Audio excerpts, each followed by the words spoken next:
নমস্কার। গত বছর থেকে কৃষ্ণধ্বনি গুরুকুল দিনাটার ক্ষেত্রে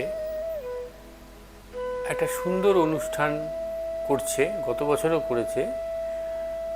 এই শাস্ত্রীয় সঙ্গীতের অনুষ্ঠান, আপনারা সবাই আসবেন, আমিও থাকব। এবার ওই 21শে ডিসেম্বর ঠিক সন্ধ্যা 5টায় এই অনুষ্ঠান শুরু হচ্ছে। নিশ্চয়ই আপনাদের সাথে আমার দেখা হবে। এবং এটুকু আমি হলফ করে বলতে পারি, এই মাপের শাস্ত্রীয় সঙ্গীতের অনুষ্ঠান এই অঞ্চলে এর আগে তো হয়ই নাই।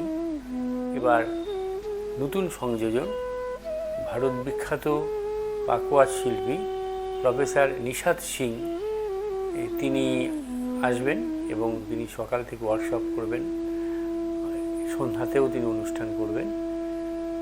আপনাদের সকলের উপস্থিতি কামনা করি। আপনারা আসবেন, আমিও থাকবো।